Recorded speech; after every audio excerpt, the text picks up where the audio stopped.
We left at 794.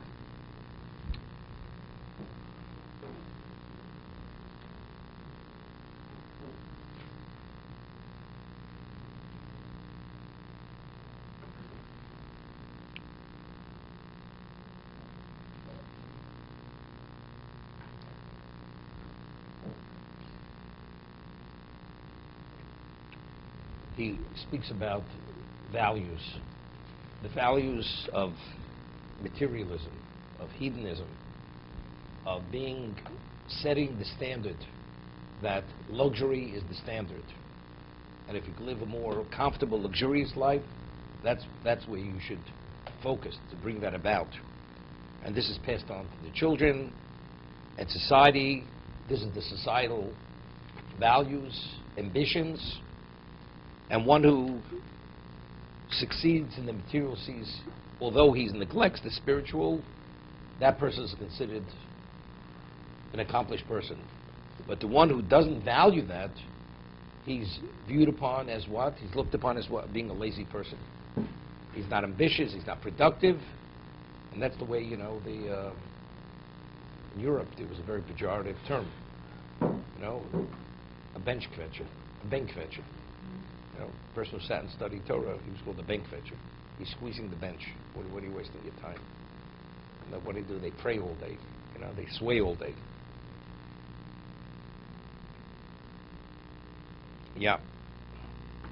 The Mishnah says in Sanhedrin, this is the parak we didn't learn, the Chelik, that if there's a pasuk in Torah that says, Dvar Hashem bozo.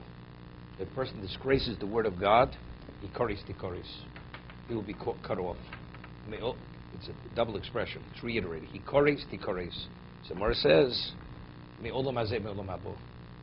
what is Dvar Hashem bozo? So one of the positions of Dvar Hashem bozo is the person says, Maya hanilu rabbanim. What do we need these rabbis for? They're a bunch of parasites. Chas v'sholom. They sit and they study. What's the value? There's no constructive, productive. There's no value. That's Dvar Hashem bozo. It's a Mishnah. It's a Mishnah in Sanhedrin. You say it's not my cup of tea. That's one thing. But to say it's a waste of energy, resources, so on and so forth, that's disgracing the word of God. Some say, what's the, as we say here, a person who pursues the material, he's considered a person who has value to society. A person who does not, he's considered he's lazy, he's wasting our time. He's not. They tell over a story.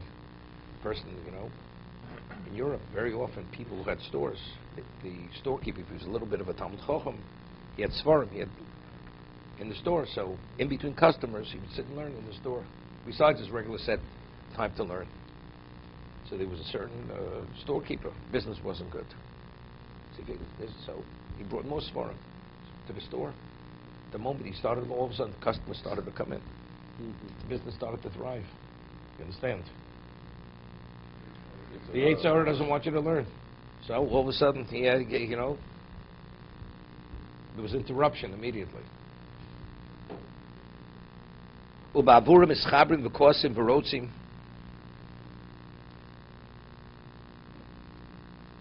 Uba'avuro mischabrim v'kosim v'rotzim.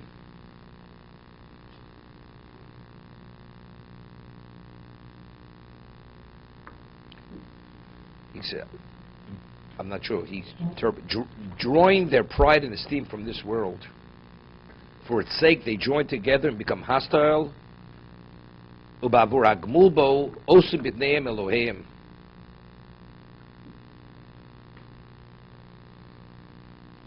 Their bellies become their gods.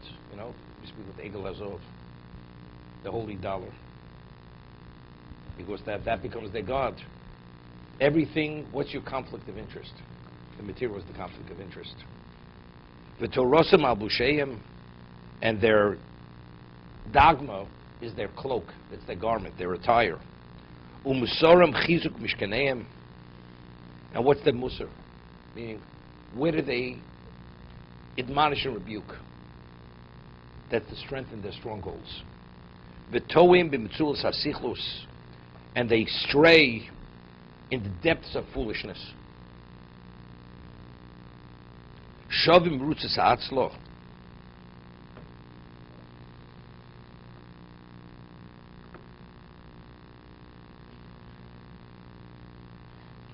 Shovim bimrutzes atzlo. What does that mean? They return to the rutzas. I don't know how this works in lifeless routine. Amusim mamsos hataivo. They're overwhelmed, they're burdened with the burden of desire. I mean, that's umavakshim mula ovdim b'masa ovrim.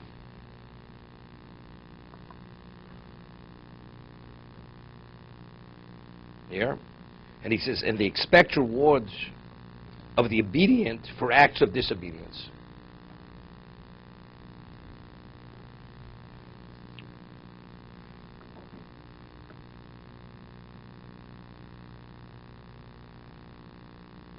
Interesting.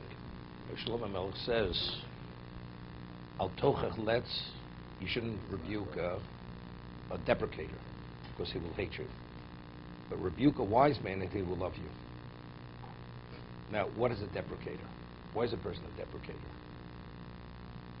He has a certain understanding of life value system, and you criticize his value system. He doesn't want to hear about it. So therefore, it touches a very sensitive nerve in him. So he despises you. But a wise man, what does a wise man do? Wise man doesn't mean, he could do any deal, any Wall Street, any material deal. That's not a wise man.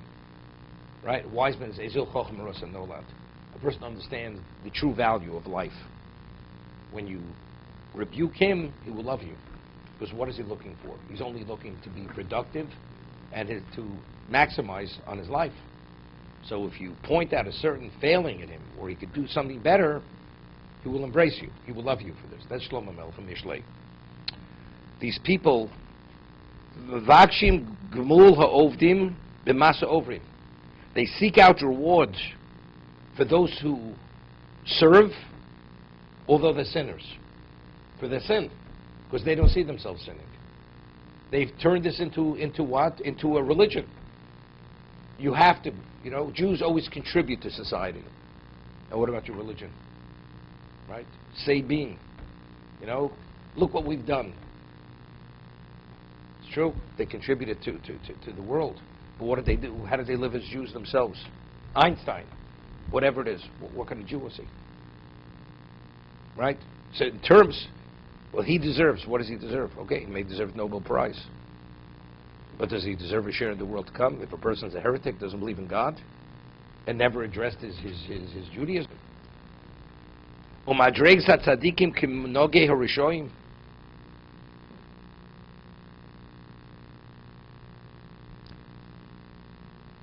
They want the high degree of saints for wicked conduct.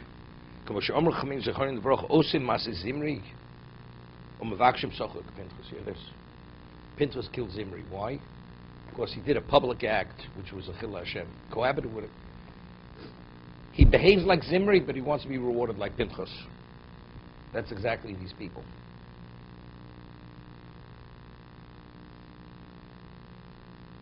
That's why when the second shoe drops, these people are taken aback. What does God want from me? I years ago, this person, David Finkelstein, over Shalom, special person. So he had a certain sense of humor, and he was could be very biting a sense of humor. He said people, they have an appeal for bonds years ago. The person spent $50,000, $100,000. People had money. And then, 2 months later, they cashed in on the bond. So in terms of, during the appeal, $50,000, $100,000. So for 2 months they tied the money up. Was it worth the glory? Then they'd cash it in. Rather than, people who's true philanthropist, he buys the bond and then donates it, gives it to the state of Israel. So, Maisa Zimri. Also Maisa Zimri, but whose schar did they want? They want the schar of Pinchas.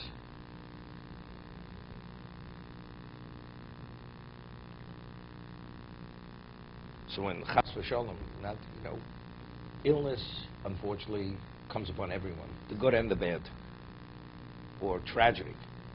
But when the tragedy comes upon these other people, how do they react to it? They're upset, they're angry. They're angry. They're angry at God. Were you angry at God? You behaved so well? You're such a tzaddik? Well, what were you angry? Do you think this goes on forever? Person embezzles for 50 years and finally he's caught. And he's upset that why did they prosecute him for the 50 years of embezzlement? Right?